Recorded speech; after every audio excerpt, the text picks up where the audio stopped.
जट्टी में रह रहे 1990 के बाद कश्मीर से निकले, मिलिटेंसी खत्म नहीं हुई, ये दुख दर्द हमने झेले।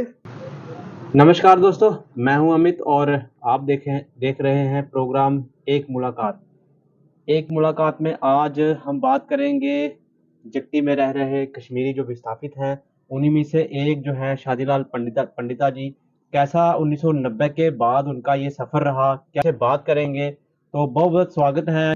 आपका स्वागत है, हम आभारी हैं आपके। आप वक्तन फवक्तन कश्मीरी पंडितों की आवाज़ बनकर कश्मीरी पंडितों के मुद्दे मसले उठाते हो, इसके लिए हम आपका बहुत बहुत आभारी हैं। कैसे उस रात 1990 में जो हालात बने वहाँ पे और आपको जो है वो रातों रात वहाँ से कश्मीर से निकलना पड़ा, तो क्या कहेंगे उसके बारे में थोड़ा सा बताइए। देखिए, उस वक्त मिलिटेंसी काफ़ी ज़्यादा थी और लोगों को, कुछ लोग नहीं निकलना चाहते थे, कुछ लोग थे जो हमारे साथ थे, कश्मीरी मुसलमान बरादरी के लोग थे हमारे साथ, लेकिन उनको भी जबरदस्ती निकाला जाता है, बल्कि हमारे घरों में भी आते थे, आप भी निकलो हमारे जुलूस के साथ। मिलिटेंसी ज्यादा थी और वहां कहा जाता था कि यहाँ पाकिस्तान है, कश्मीरी पंडित काफिर है, ये हिंदुस्तानी है, इनको भगा दिया जाए। लेकिन बहुत से मुसलमान बरादरी के लोग ऐसे भी थे जो वो नहीं चाहते थे, लेकिन उनको भी मारा गया, कश्मीरी पंडितों को भी मारा गया, सरदारों को भी मारा गया। तो उस वक्त का ये निज़ाम जो बनाया हुआ था पाकिस्तान ने और पाकिस्तान के सपोर्ट मुल्कों ने कि कश्मीर को हिंदुस्तान से अलग किया जाए, लेकिन कश्मीरी पंडितों ने उसका साथ नहीं दिया, बल्कि कश्मीरी पंडितों का जान, बहुत सारे हजारों लोगों को मारा गया कि ये हिंदुस्तानी है, जिस की वजह से कश्मीरी पंडित उसका शिकार बन गए और हमें भागना पड़ गया। उस वक्त एक ही नारा था, कश्मीरी पंडितों को यहाँ से भगा दो, उनकी औरतों को यहाँ रहने दो, जो मर्द लोग हैं उनको यहाँ से निकाल दो। तो यहाँ क्या चलेगा, निज़ाम मुस्तफ़ा, पाकिस्तान जिंदाबाद। सबसे पहले आप जब यहाँ पे आए माइग्रेंट होके और आपने पहले टेंटों में अपने नगरोटा में भी रहे, उसके बाद पोरखू में कुछ अपने बिरादरियाँ रही, उसके बाद अपना मुट्ठी कैंप में रहे, तो कैसे वहाँ पे भी हालात थे, कैसे आपकी ज़िंदगी बसर होती थी। बहुत मुश्किल की ज़िंदगी हमारी बसर कर हो रही है, चाहे हम जगती में है, मुट्ठी में है, हमारे लोग पुरखू में है या TRT नगरोटा में, फैसिलिटियाँ बहुत कम है, फैसिलिटियाँ बराबर नहीं है, जिसकी वजह से हम अच्छी तरह ज़िंदगी बसर कर सके। बहुत मुश्किलात है, पानी की मुश्किलात है, पीने का पानी साफ नहीं है, बिजली के लिए हमें बहुत बार तरसाया गया, 12-12, 18-18 घंटे का कट पहले था। खैर बिजली में थोड़ी सुधार आया है, लेकिन जो बाकी सहूलियात है वो हमें अच्छी तरह से, अच्छी ढंग से नहीं मिलती है, जो जिनका होना जरूरी था लेकिन नहीं है। भारत सरकार द्वारा अभी भी आपके लिए पैकेज दिए जाते हैं और उम्मीद जताई जाती है कि जल्द आपको वापस भेजा जाएगा, कश्मीरी जो विस्थापित हैं, माइग्रेट हुए हैं कश्मीर से, तो आपको उम्मीद है कि आप क्या वापस जा सकेंगे कश्मीर में।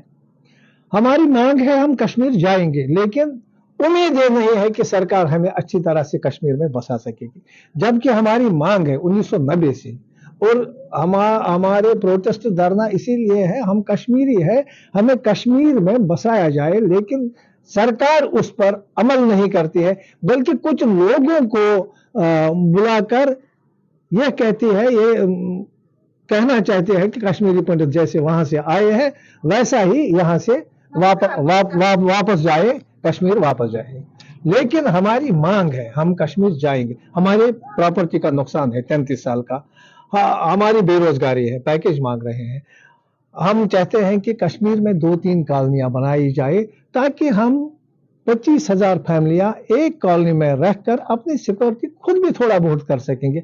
ये कहते हैं कि आप जाइए कश्मीर, अपने अपने घरों में जाएगा, वो घर ही नहीं है, और जिन घरों से हमें पहले से मारा गया है, हमारे लोगों को मारा गया है, वहां कहां जा सकते हैं। इसलिए हमारे सरकार से मांग है कि हम अपने गांवों में, अपने घरों में जो जलाए गए हैं कैसे जाएंगे। इसके लिए सरकार को पहल करनी चाहिए, 2-3 टाउनशिपें बनानी चाहिए, तो हम जाने के लिए तैयार है, और जो हमारे मुतालबात है, मसाइल है, जो हमारा नुकसान है, वो दिया जाए।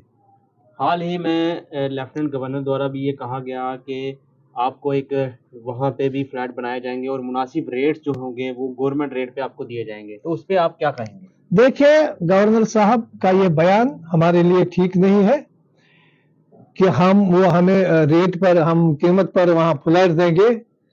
تو ہمارے جو زمین ہے وہاں پر پراپرٹی ہے، تو ہم اس کا نقصان مانگ رہے ہیں اور ہم کہتے ہیں کہ ہم خریدیں گے کیوں؟ ہم وہاں کے باشندے ہیں، یہ سرکار کی ذمہ داری ہے کہ وہاں ٹاؤن شپ بنائے تو ہمیں بسائے، ہم خریدیں کیوں؟ یہ کون سا احسان ہے گورنر صاحب کا ہمیں وہاں ریٹس پر کمرے دیں گے، فلیٹس دیں گے؟ یہ اس کی ہم مذمت کرتے ہیں. تو ابھی آپ جگتی میں رہ رہے ہیں اور بھارت سرکار دوارا جگتی میں کافی سارے جو ہیں فنڈز آتے ہیں یہاں کا رہن سہن کیسا ہے وہ بتائیے ہمیں. یہ فنڈز جو آ رہے ہیں یہ گریب کیے جا رہے ہیں، اس میں بہت بڑی کرپشن ہے. میں نے پنڈت جی یہاں کا یووا جو ہے، آپ کے یووا جو بے روزگار ہیں، ابھی تک کافی زیادہ پڑھے لکھے ہیں، ان کے لیے کیا کہیں گے آپ؟ سرکار سے کیا اپیل کریں گے؟ سرکار سے ہم بار بار گزارش کرتے ہیں، ہمارے بے روزگار پڑھے لکھے نوجوان ہیں جن کو روزگار چاہیے. 20,000 پوسٹ ہم نے سرکار سے مانگے ہیں، ابھی ہمارے 50,000 بے روزگار جو پڑھے لکھے ہیں بے روزگار ہیں. یہاں مائیگرنٹ کیمپوں اور نان کیمپوں میں، جموں میں، دلی میں بھی ہے. ہم سرکار سے مانگ کرتے ہیں ان کے لیے روزگار دیجیے، ایک ایک نوکری فی الحال ایک گھر میں دیجیے. اس کے برعکس کیا ہو رہا ہے؟